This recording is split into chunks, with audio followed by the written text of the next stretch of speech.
Hi. கல்யாண வீட்டுங்களில் வைக்கிற இந்த பட்டாணி உருளைக்கிழங்கு போட்டு அந்த பால் கறி கூட்டுன்னு சொல்லுவாங்க. மெயின் டிஷ்ஷு அந்த கல்யாண வீட்டுங்களில் தான் வைப்பாங்க. அது எப்படி செய்கிறதுன்னு பார்க்கலாம். அதுக்கு ரெண்டு உருளைக்கிழங்கு பட்டாணி நைட்டு ஊற வச்சது. நைட்டே ஊற வச்சுட்டேன். அதை வந்து கழுவிட்டு இந்த 2 உருளைக்கிழங்கையும் பட்டாணியும் அது கூட சேர்த்து ரெண்டு விசில், ரொம்ப குழஞ்சி போயிடும் பட்டாணி. ரெண்டு விசில் வச்சு உப்பு போட்டு லைட்டாக ஒரு பிச்சு மஞ்சத்தூள் லைட்டாக போட்டால் போதும். ஒயிட்டாக இருக்கும் அந்த பால் கறி. அது ரெண்டு விசில் வச்சு வேக வச்சு எடுத்துக்கலாம்.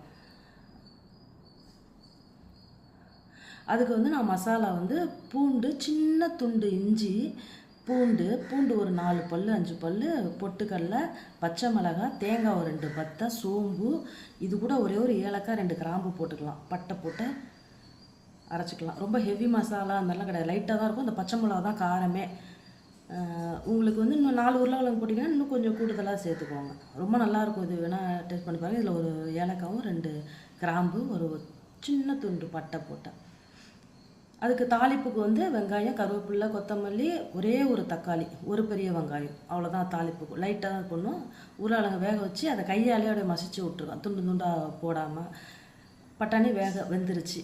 இப்போ அவ்வளோதான் நம்ம தாளிக்க போகிறோம். தாளிப்புக்கு நான் எண்ணெய் ஊற்றிருக்கேன். தாளிப்புக்கு வந்து கல்பாசி, சோம்பு போதும். வெங்காயம் போட்டு லைட்டாக வதங்கினா போதும். ரொம்ப வதங்கணும்னு தேவையில்லை.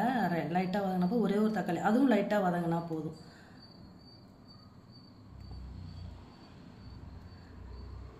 ரொம்ப வதங்கணும்னு தேவையில்லை. இது வந்து நான் பட்டாணி வேக வச்ச தண்ணியோட அது கொதிக்கணும் இல்லையா, அந்த பச்சை வாசனை போகிறதுக்கு. அதுக்கு தேவையான தண்ணி, அப்படி இல்லைன்னா பட்டாணி வேக வச்ச தண்ணியோடு சேர்த்து ஊற்றிக்கலாம். 2 உருளைக்கிழங்கு கையாலே மசிச்சு விட்டது, அதையும் போட்டுக்கிட்டேன். போட்டு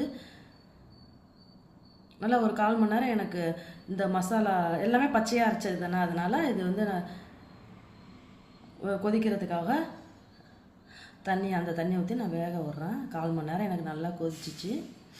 ஒரு முறை ட்ரை பண்ணி பாருங்கள். இது வந்து கல்யாண வீட்டுங்களில் வைக்கிறது பால் கறி கூட்டுன்னு சொல்லுவோம். ரொம்ப ஃபேமஸ்ஸு இது கல்யாண வீட்டுங்களில். ரொம்ப நல்லாயிருக்கும். சப்பாத்திக்கு, சாதத்துக்கு, ரசத்துக்குலாம் நல்லாயிருக்கும். ட்ரை பண்ணி பாருங்கள் ஒரு முறை. அது கூட கொஞ்சம் கொத்தமல்லி, கடைசியாக கொஞ்சோண்டு கொத்தமல்லி தழை போட்டேன். ரொம்ப நல்லா இருந்துச்சு. நீங்களும் ட்ரை பண்ணி பாருங்கள். பாய்.